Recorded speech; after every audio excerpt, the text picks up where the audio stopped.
Satoni Ojobo, who is the Director, Public Affairs of Nigeria company NCC. Morning, and thank you for joining us. I do know that you know that lots of frustrations, and sometimes when consumers are frustrated about these things, they just forget whatever good might have been done, maybe including NCC.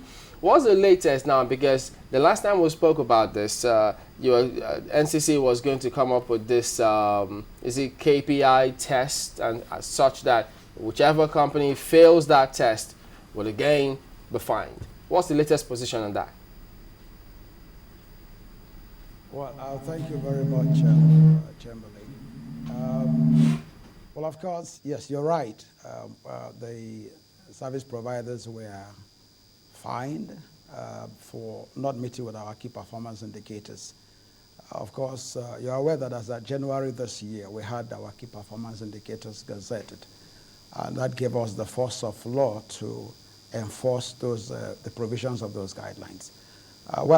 As of July, when the fine was imposed on the service providers, we had a meeting with them and agreed on the KPIs because they had raised issues that some of the KPIs were not realistic in terms of some of the environmental challenges that we have here. So the commissioner agreed that going forward, there will have to be incremental progress in the quality of service. And that at December 2012, which is this month, the Commission is going to conduct another drive test and to see whether those KPIs have been met. And if the KPIs are not met, of course, there will be sanctions. Now, there have been this issue of, the sanction not being passed on to the consumers. So the issue of sanction, really, there are two key things there about sanction. One is about name to shame. There's no network that would like to be named as a network that's not performing because the information goes around the world and also has issues for even the shareholding of shareholders for that particular industry.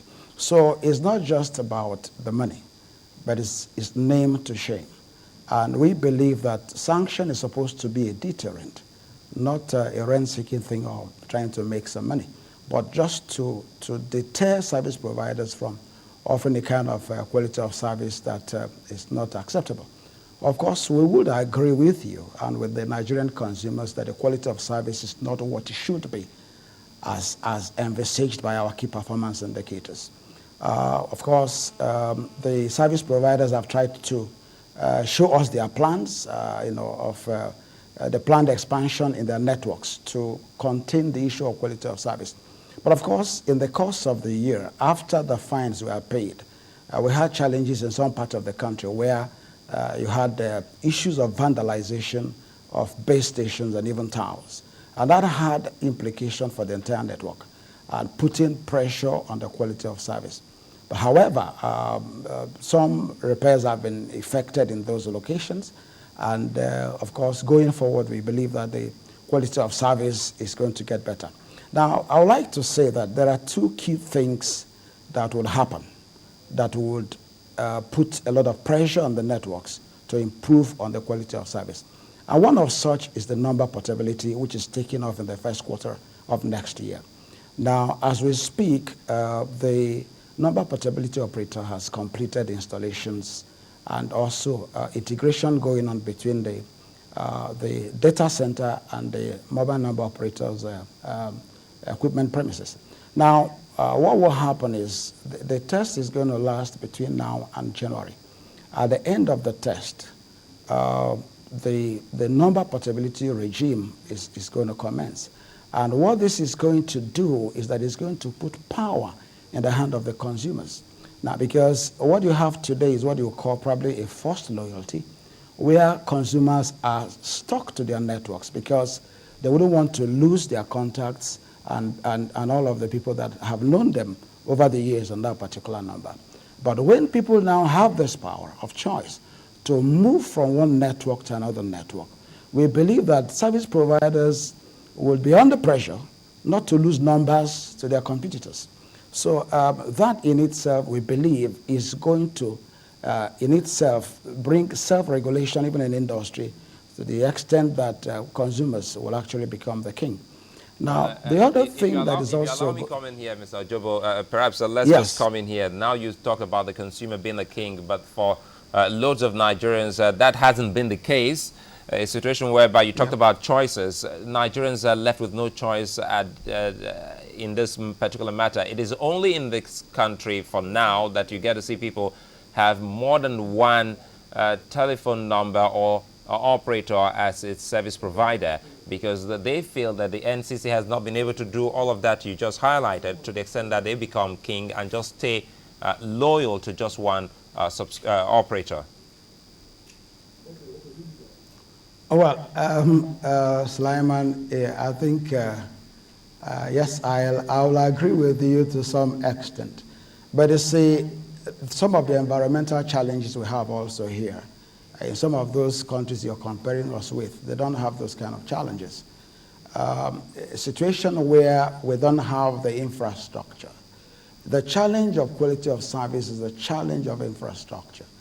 And we need to have this infrastructure on ground for us to be able to match with the kind of quality of service you're talking about in some of those locations. For instance, the issue of power.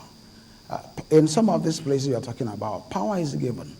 Power is there, is constant 24/7. But in this case, you have situations where base stations have to be powered on generators. Some of those generators are vandalized and stolen. Some of those locations, some of the engineers can't have access to those places because of security issues. So you see, it is a holistic thing, really.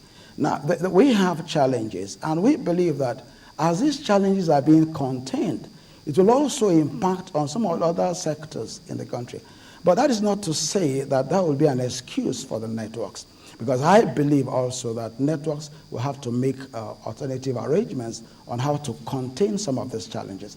But the issue really is that there are challenges. However, the regulator, even in spite of these challenges, we have made it mandatory on the service providers that they must meet the key performance indicators. And if they don't meet the key performance indicators, there will be sanction.